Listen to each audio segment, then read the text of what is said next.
you have got to be able to ask questions. And they don't even have to be intelligent. They don't even have to be perfectly phrased and perfectly crafted, right? And it's something that you sat down and thought about for hours upon hours. How am I going to ask this? You just go and ask people questions.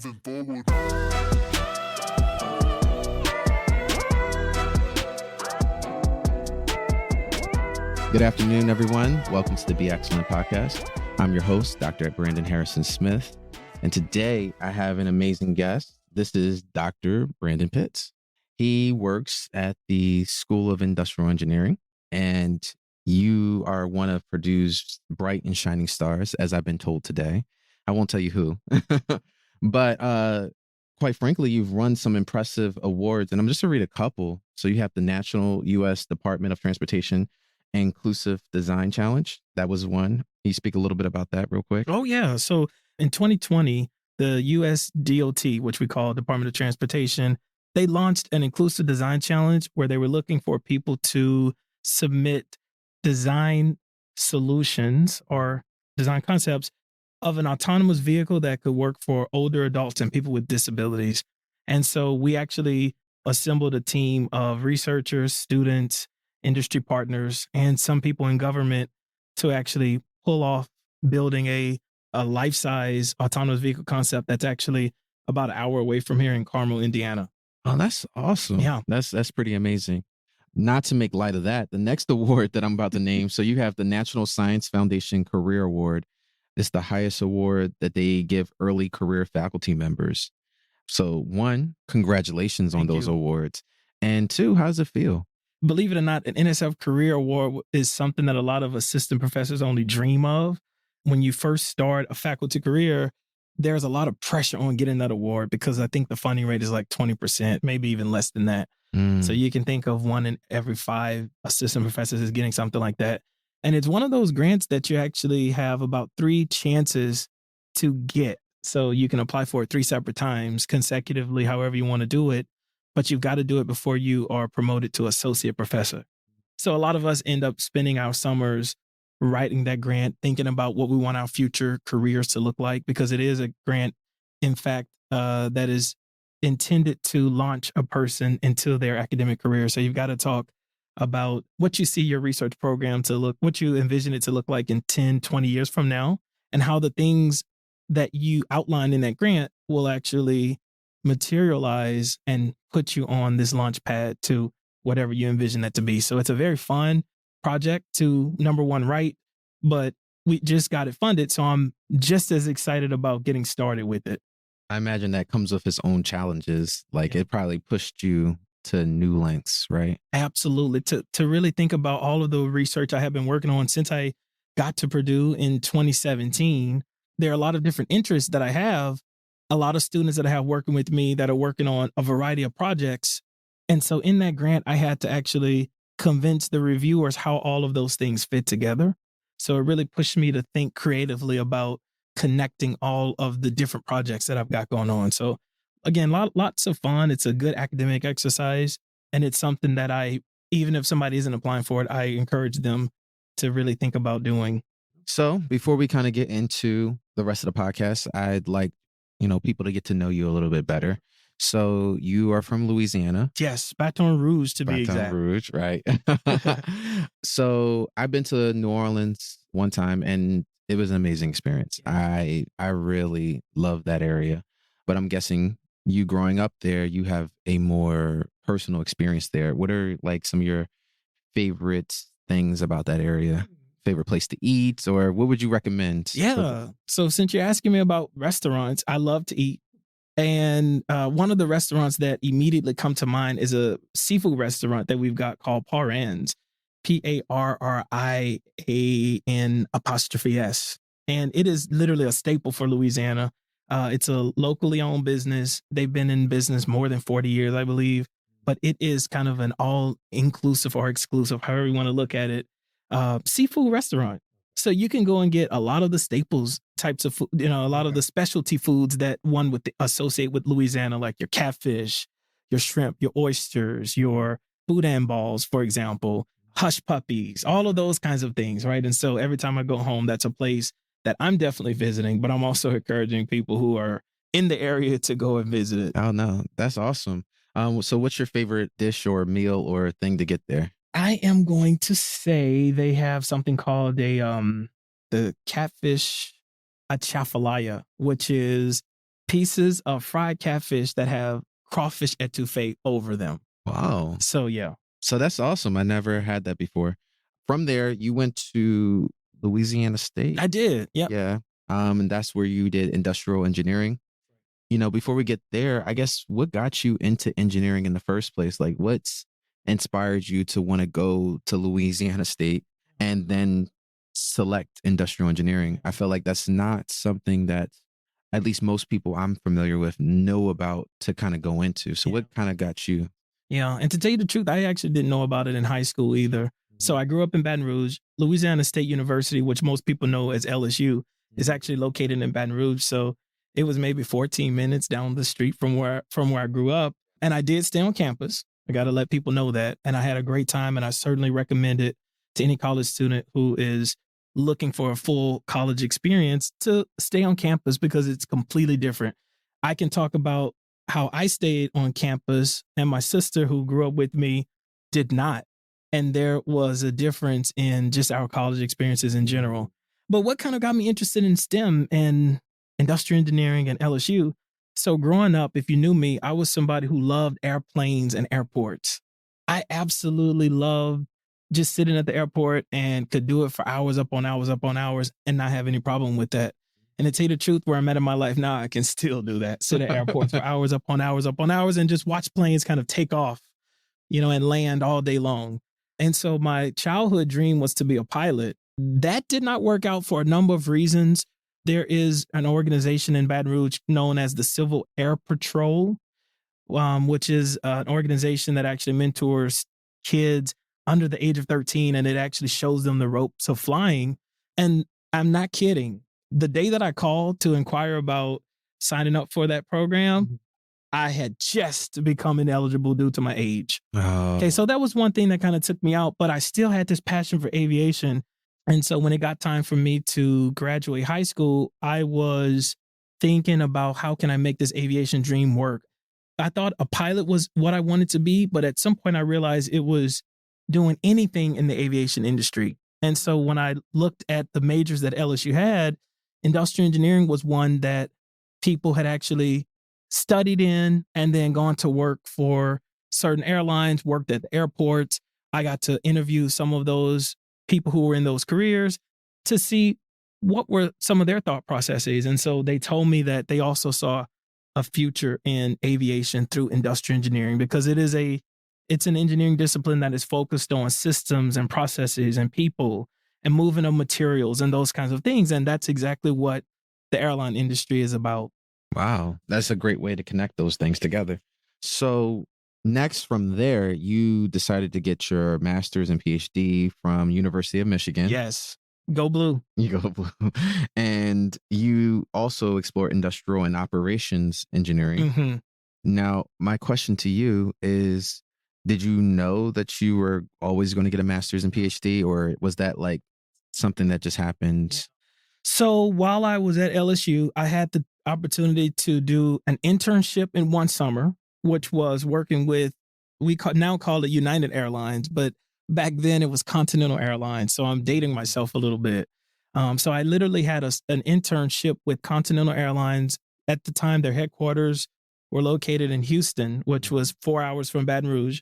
Now they've relocated to Chicago and they rebranded themselves as fully United. So United and Continental merged, I think, in 2009 or 2010.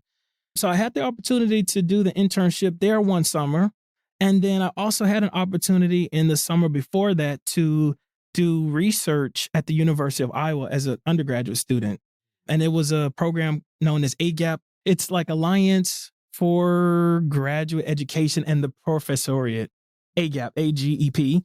And at the time, I signed up to work with a professor who was doing research in human factors in aviation. Wow. And so I had one summer where I could do an internship with the airline industry, another summer where I could do research in aviation. But unfortunately, that didn't pan out because if you look back in 2008, the history of what was going on there, the Iowa City River flooded, and that actually caused airport operations to shut down. So, long story made short, instead of working with the professor who was working in aviation, I ended up working with a professor who was doing human factors research in driving. And he was doing driver distraction work and doing these large scale studies where he'd bring people in and he designed different driving scenarios and he would ask people to pretend as if they were driving on the highway. And he was collecting massive amounts of data about them. And that was a world that I had not really thought about, right? My parents had cars. I was driving at the time, right? Because I was past high school, but I never really thought about all of the science and engineering that went into the design of a car and that there were people right here in the US that were actually collecting data that would help shape the design of vehicles. So to answer the question, when it was time for me to graduate undergrad, I looked at those two experiences, the undergraduate research experience dealing with human factors in driving and the internship I had in aviation, and I actually merged the two. I felt in undergrad that like once I graduated, I wasn't ready to go work.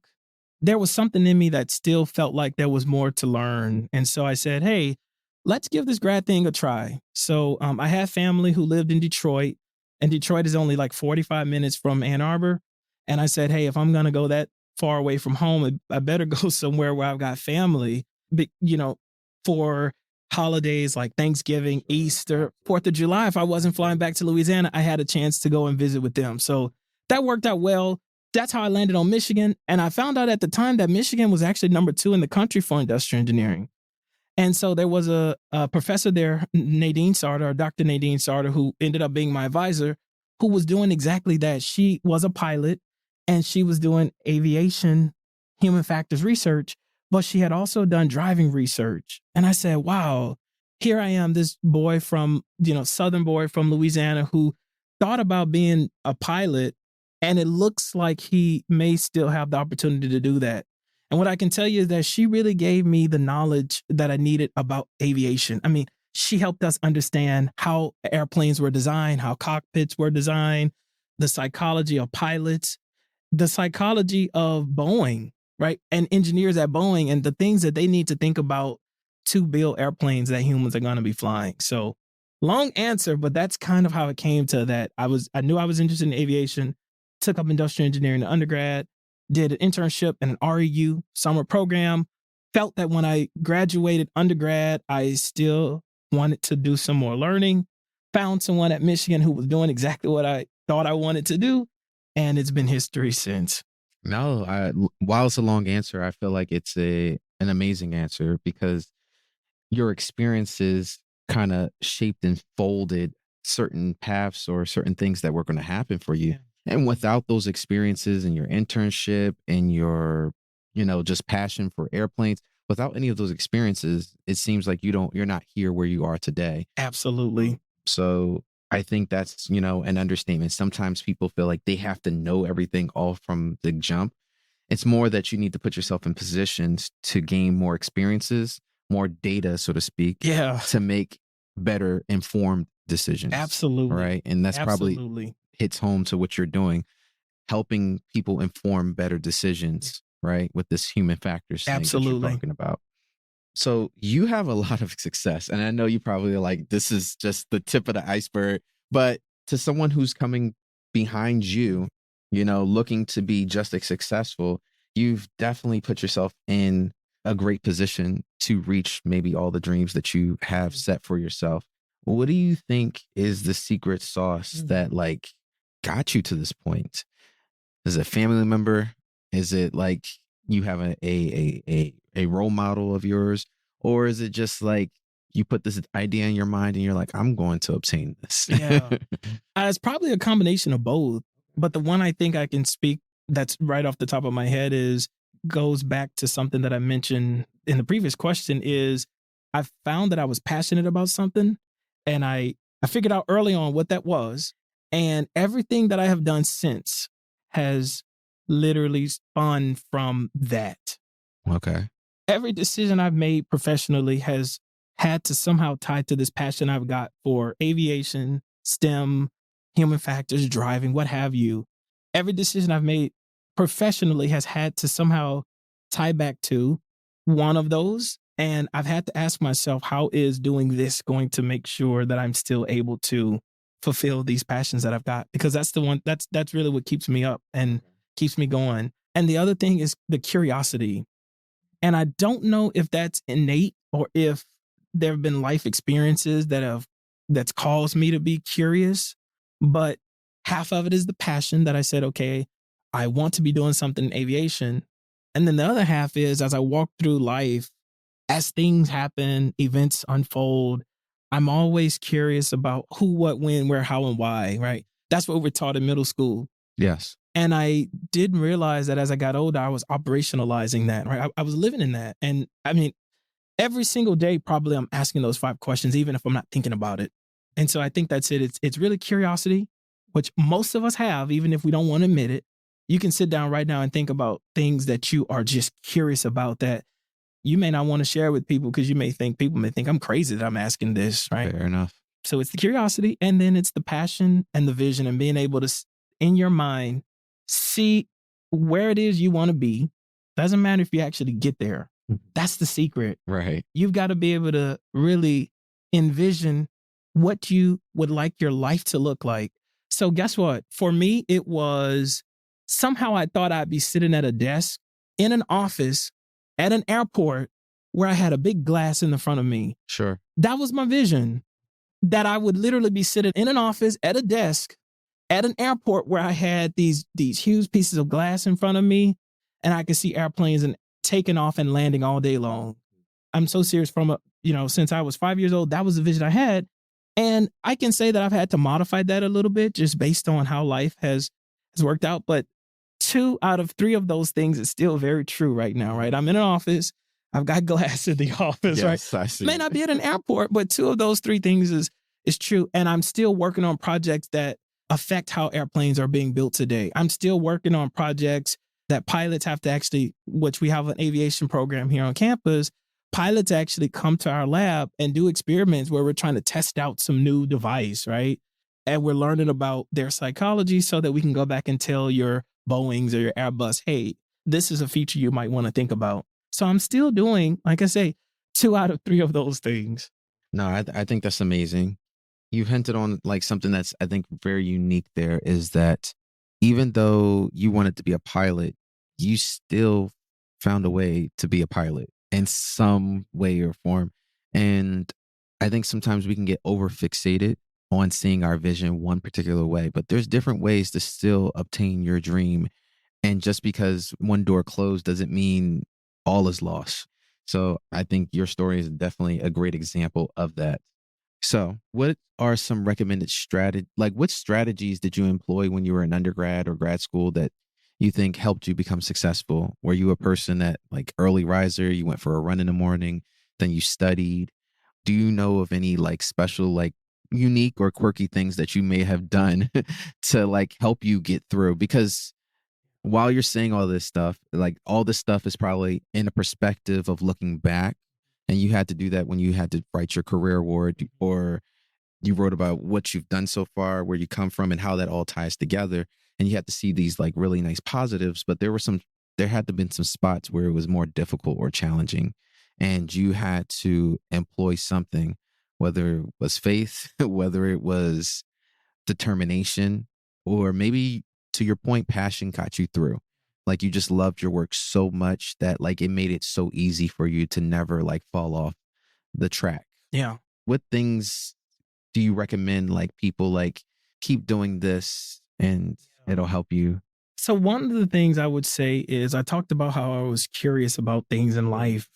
And even with my students that I teach now, which tend to be either seniors who are getting ready to graduate from undergrad or master students, PhD students, I try to encourage students and anybody for that much to ask questions. And you may say, what do you mean? I've already said that we've got curiosities that are running wild in a lot of cases. So I really encourage people to step out of their comfort zone. And when they feel that they're having a difficult time or they can't quite figure it out for themselves, or they want to be in a position or somewhere in the future that they can't quite grasp how to do that, you have got to be able to ask questions. And they don't even have to be intelligent. They don't even have to be perfectly phrased and perfectly crafted, right? And it's something that you sat down and thought about for hours upon hours. How am I going to ask this? You just go and ask people questions. If you see a CEO at the grocery store, you know that that person is the case. And by the way, you can definitely figure out who CEOs are. When I was working at Continental Airlines years ago, the face of the CEO at the time was plastered everywhere. And he would just be walking around Houston. And he was very personable. And he was somebody you could go to and just ask, hey, how did you do this? What were your steps? What's your line of thinking about this, right? How did you make this business decision? Some of which he can share, some of which he cannot. So I think my first piece of advice for people is to be comfortable asking questions when they feel that they're stuck. And that could even include asking for help. There have been many times where I've had to rely on mentors because I felt stuck somehow and I just couldn't get it figured out. And I had to go to somebody who was either older than me, wiser than me, who is in a place where I'm trying to get to. And I just had to sit down and say, hey, how do I work this out? And you'd be surprised, more than 50% of people, significantly more than 50% of people would actually sit down with you and give you the answers that you're seeking. I think there's something innate about all of us that's wanting to kind of reach back and make sure that we're helping, pull people up. Absolutely. I think that's the biggest piece. It's been people. And so I think I've wrapped up a lot of different pieces in there, but it's been the curiosity that's led me to ask questions to be able to get the things that I want to get done. Absolutely. And not being afraid to ask questions. I think that's why we're pushing asking questions. I'll push back a little bit. Like you gotta think about your questions sometimes. Yeah, okay, sure. Cause you've ever been to class, you ever said something to us, like to the whole class, and then someone like 10 minutes later asks you a question about something that you already spoke on and you're like, you weren't listening. Yeah. Okay. That's very fair. Okay. I totally agree. But to most students, there's a lot more. I think there was a lot more students out there that are afraid to ask anything than there are students that are just asking questions just to ask questions. Absolutely. So therefore, I'm in total agreement with you. Yeah. Ask questions and be curious. Be curious. And to be honest, this education and your knowledge that you're obtaining, it's not about them. It's about you. Absolutely. So if they got to get frustrated and be upset that they got to answer this question to you, then at least you are one question more knowledgeable than you were a minute ago. So this is about you. And if you're going to go to school, this is your education as much as anything. So I need to know, I need to know these things. Absolutely. So you never know how that information may prove useful to you in the future. I think that is amazing. All right, so we're going to move on to the excellent takes. One, because I don't want to keep you here all day, but already I'm thinking we definitely got to make sure we have you back. But the next thing I want to say is, I'm not sure if you've ever been in this position, but I know a lot of students who have a hard time knowing when they chosen a major or they chosen a pathway for themselves, and life might be shaping up in a way that says, maybe I need to transition. Maybe I need to do this. And to some students, it's a hard thing to do because it's like, am I giving up because this is challenging? Am I giving up because, whatever? Or should I really be taking this chance and opportunity to pivot myself into this different pathway that I think might be better for myself? When should a student particularly make that choice, or how? Yeah. Is there a point where there's too late? Like we're already down this pathway? Or is there a time where, I think you get what I'm going here for. Yeah. I've actually got personal experience with that. Okay. So I just made my story sound nice, right? I talked about how I was in love with aviation and, even 20 years later, I'm still doing something in aviation. But there was a moment in time where I got distracted, and this was coming out of high school. I did really well in chemistry class. And I loved chemistry almost as much as I did aviation. I got to be honest. And chemistry was one of those classes where people who had taken it before me had said, oh, you need to be afraid of this because, it's a difficult class. And the teacher at the time that you're going to be taking this with is notorious for being difficult. So there was some initial fear that was in me already. But once I got to the class, I remember thinking to myself, what are people talking about? This is great. I mean, it made so much sense. And I loved it. So what happened was, I'll modify my story from earlier. When I got ready to graduate high school, I actually struggled with, do I go the aviation route or do I go the chemistry route? Because I so loved chemistry and math. And so when I first enrolled at LSU, I actually started off as a chemical engineer. And some of that was me maybe subconsciously suppressing this aviation thing. I said, you know what, that may not pan out. Let me do something that's a little bit more practical. Right. This was the mind where my heart was telling me, you better take up aviation.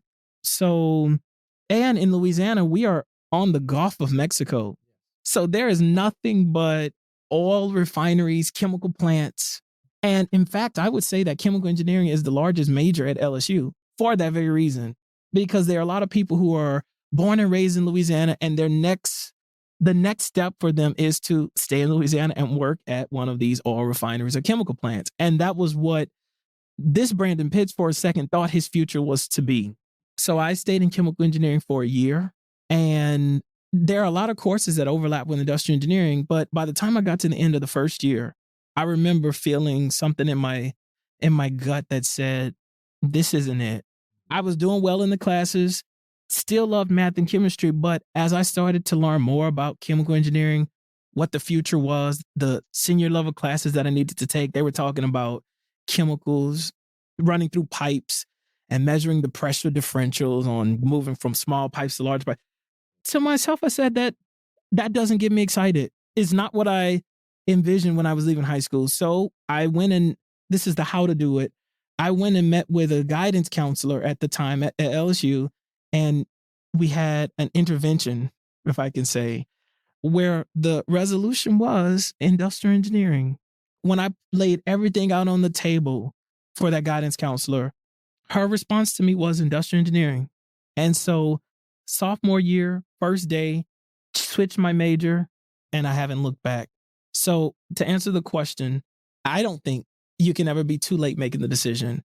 But the second that your heart tells you that that is not your passion, I think that's the time for you to make the change. I think something that stands out in your story is laying things out on the table. Absolutely. So it's not just that your heart just randomly picked industrial. It's kind of like when you put all the information out there, reminds me of doing like a physics problem, and you put all the information out there, it kind of can tell you how to answer this question, right? And you were maybe even looking at a piece of the question or a piece of the problem. And so like if you look at a piece of the problem, it will tell you to do something else. But when you put all the information out on the table, it's almost like it became clear. And now like it aligns with your heart as well. Absolutely. I think that's what I would speak to people, because there are some people out here like, oh, I'm just going to follow my heart. Yeah. And following your heart is good, but I think it's also got to make sense. It's got to make sense. And I don't want to underestimate other people's power in helping you think through that, right? And don't dismiss that, right? I said that I took it up on myself to go and meet with a guidance counselor because I knew that I was wrestling with something that maybe family couldn't help me with, that maybe friends couldn't help me with, right? Friends who seemingly had it together, who just knew when they got to LSU, this is the major I'm taking up. They weren't the ones at that time, that could actually help me resolve this. I had to go to a professional, and she did it. She did it. And so I just want to encourage anybody who's listening that feels like my heart is not in this. It's not too late. You just need to be strategic about how to make the change. It's never too late. Absolutely. No, I think that's amazing. The next question and the last question of this piece is, what can students do to make themselves stand out amongst their peers? So I imagine what some students have learned is we're not really competing by grades. We're learning the same information. We're going to the same school. But how do I make myself stand out? How do I make myself a great candidate for a particular position? I imagine that you had to look at behind that for yourself. At some point, you were going to apply to Purdue University or apply to these different jobs, and you were looking to stand out. Yeah. So what do you think helped you stand out? Maybe you think it's just your grades. Maybe it's your internships. Maybe it's the way you think about life or think about your career. What do you think made you stand out as an amazing candidate? I'm going to go back to something that I've already said. And there's two pieces here. Number one, it's the passion. And by that, what I mean is, sure, if you're qualified for the job, chances are other people are. But if you can demonstrate and non-verbally articulate that passion, right? When you talk about things, you should light up, right? People should be able to feel that energy, right? And so that's number one is to really, again, figure out what your passion is and communicate that in the interview or whatever it is you're seeking, because they will pick up on it. And the second thing is, well, three things. The second thing I would say is you got to be opportunistic and also visionary enough to see where are the places that you need to be that will help you connect with the people that you need to connect with. Okay, that's a mouthful.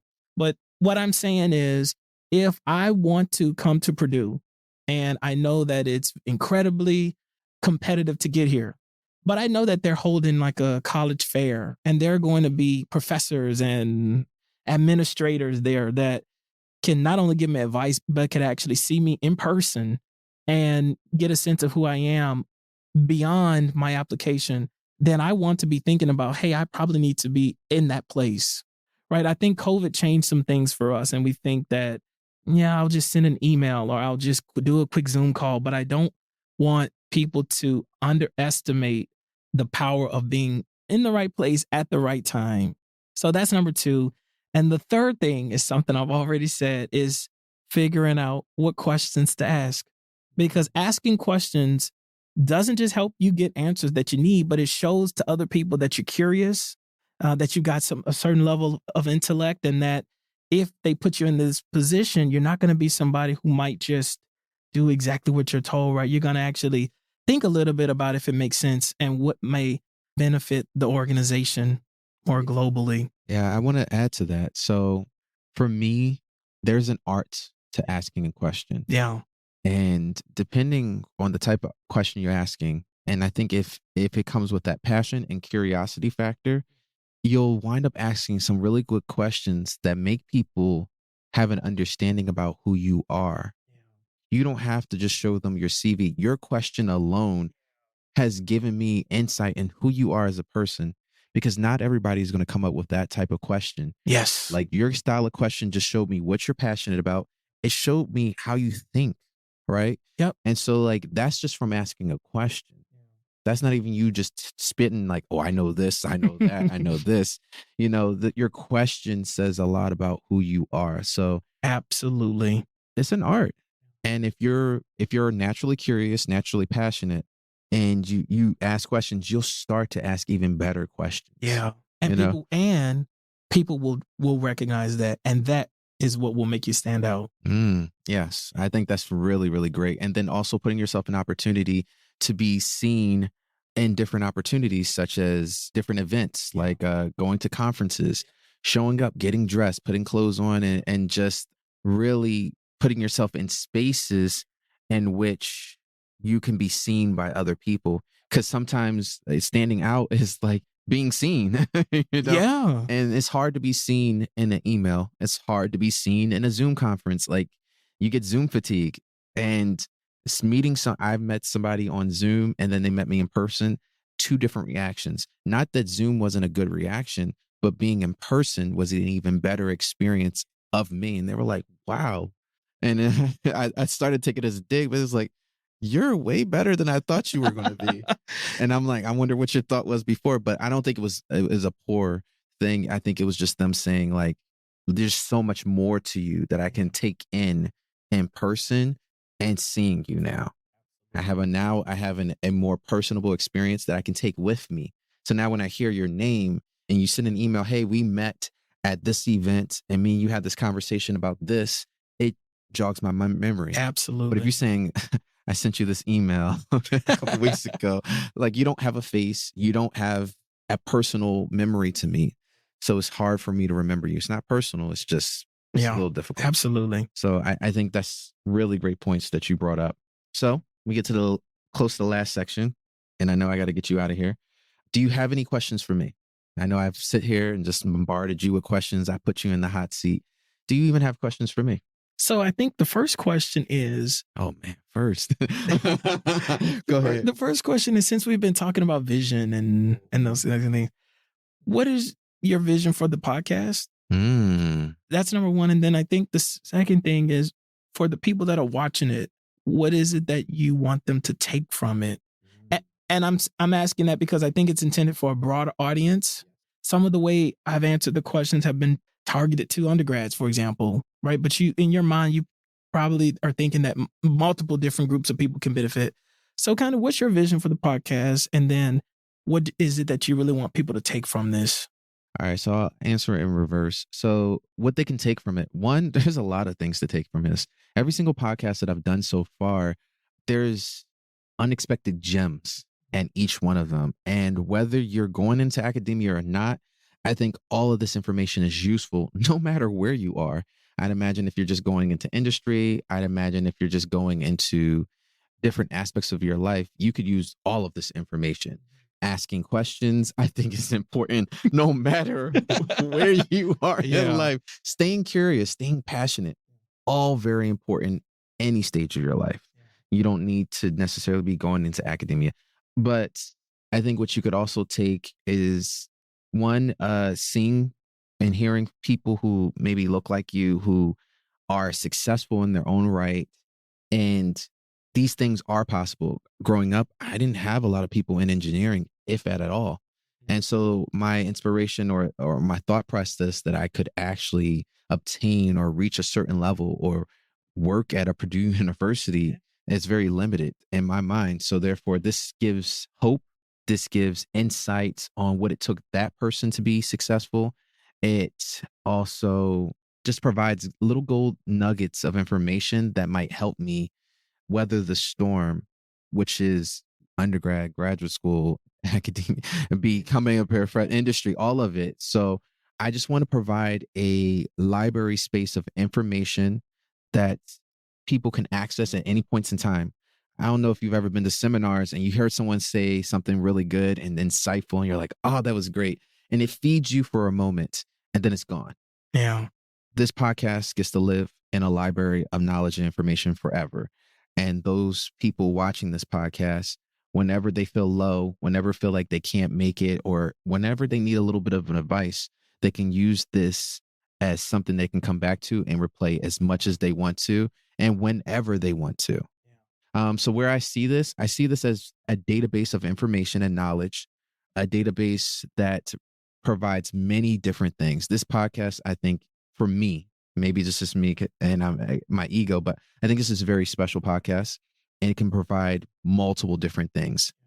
So I see it growing into a library of sorts. I see me maybe interviewing people multiple times. So you just, you're coming back here. Oh, man. And I also see, so at first I was just, and this is great that you asked this question because eventually I was going to make another podcast to say this, but it would have been short. But I see myself interviewing, not just Black people, but also, other underrepresented groups as well, because I feel like we face all the same challenges. And if we can share all that knowledge with each other, we'll be in a better place. There's so many things that are against us, but there's some bright stars in our groups and they have knowledge and information that would make our process a lot easier for us.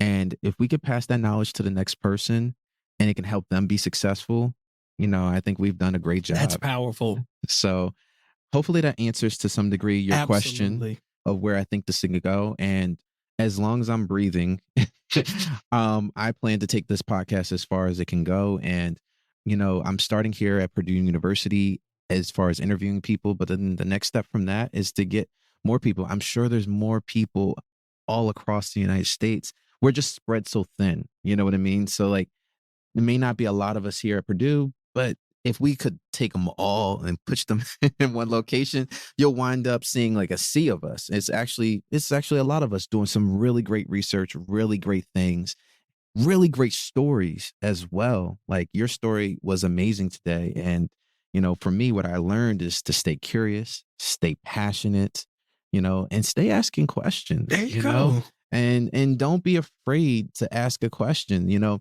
at different levels. I'll tell you, be honest. I'm a curious person myself, but sometimes I'm like, that might sound like a dumb question. But what I've learned, what helped me over time is that I'll ask a question and the teacher would validate me a little bit. They was like, that's a good question. Cause like I would ponder over a lot of different things. And sometimes as a kid, you weren't allowed to say too much, but stay curious, stay asking questions. And the more questions you ask, like, and also like feel the question you're asking. Don't ask a question just to ask a question. All right. Ask a question that you care about and that when you get the answer to it, it's going to do something for you, Yeah, that's awesome. That's where I tend to go with the podcast. Those are the things I tend to do.